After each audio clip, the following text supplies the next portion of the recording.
Welcome to Les Schwab Tire Center's Outdoor GPS, presented by Fisherman's Marine and Outdoor.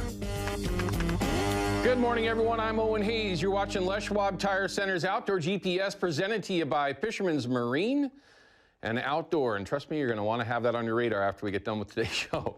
Today, we are very busy. We're lucky enough to be joined by Jody Smith from Jody Smith Guide Service, world-renowned guide, period. Easy enough to say that. And he's extremely well known for his turkey hunting. He's about 100% when you're talking about taking his clients out and getting them a turkey down here on the southern side of our Oregon coast in the Elkton area. And we're going to talk about preseason prep. Now, basically what we want to cover is the little things that you want to remember before the season actually gets going. From different ammo to camo to decoys to, heck, for that matter, looking at OnX and trying to find the spots that you want to scout out.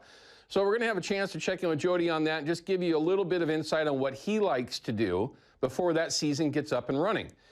Now, for the majority of us, we're focused fully on spring Chinook season right now because it's in full swing. It's the end of March, right? It is time.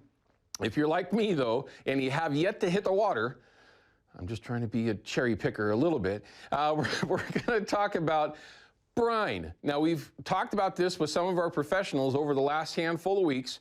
So today in our Chevy Silverado Tech Tip of the Week, we're going to talk about how I like to do it. And I'm going to dumb it down, okay? And I'll admit, and I mentioned this earlier on our little Facebook thing, there's a lot of us out there that do this kind of thing, and a lot of times it's a lot of blabbing just so that you can, kind of sound like you're doing something special. But in the long run, it's very easy to brine your herring. There's no real tricks to it other than what you want to have happen to your baits prior to you getting them into the water and hopefully in front of a Chinook and getting them to bite. So we're going to go over my basic, how I like to start out, just the basic brine that then you can start to change from there based on what you're seeing.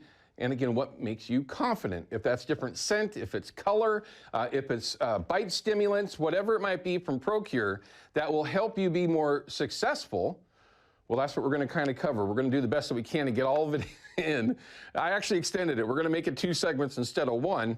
But we're going to talk about that and management of your herring, all the way down to one of the most important and probably overlooked things when you're talking about herring is when you're making your cut is to have a really, really sharp Kershaw knife. Something thin, something very sharp that won't damage the bait when you're actually cutting your cut plug herring. So we're going to try to cover as much of that as possible, give you some things that maybe will help you be more successful. And if you have something that you'd like to contribute to it, you can call us up on that viewer hotline. It's 503-548-6777. We'd love to have any of your perspectives. Trust me, everyone, if you're new at herring fishing or starting, your own brines, you could talk to 10 different people and you will very literally get 10 different responses on how to do it their way. That's just the way it is. Which is also one of the reasons why it's fun. Because once you find what works for you, your confidence level goes up, then you will be more successful. Catching fish really falls down to confidence, and again, that's going to hopefully bring you success. Sometimes, but it is fishing for a reason. Now, we're going to go ahead and get to some of our photos that everybody's been sending in, and there's no shortage of them, and we want to see more. It's easy to do. We're going to show you how to do that. This is from Jeff. He was fishing with Buzz over there along the coast. I haven't been fishing with Buzz in way too long, but he's been catching a bunch of steelhead. Anyway, great photo, Jeff. And we're going to start continuing to see some of these steelhead photos, but it won't be long. We're going to start seeing more turkey photos as well as salmon, which I'm looking forward to. Coastal steelhead. Nick, thanks for sending in a nice little fish. Delicious. There's a nice wild right there. Connor's first of the year. Les Lake sent this in. That is a dandy steelhead. I mean, I just love when those bucks got that little bit of red going in the cheeks. They're just gorgeous that way. Pair of brights. Yeah, look at that. Those are dimes, for crying out loud. God, I hope to see that this week. I'm going to be spending some time chasing salmon this week. I can't help it. Fish on. This is from Corey. Nice steelhead. Looks like he was plunking, and I'm not going to say anything There's a lot of people out there who know exactly where that is. So let's not get Corey in trouble. Let's move on. We also have a video to show you as well. This is one of the most interesting things that you can catch when you're in a kayak. If you all remember the days of Hobie here at Outdoor GPS for well over a decade, you remember some of our videos catching oversized sturgeon and salmon, for that matter, and shad. But you can see there's a whole crew of guys out there, and he's got a good one on. Wow. Oh, there you go.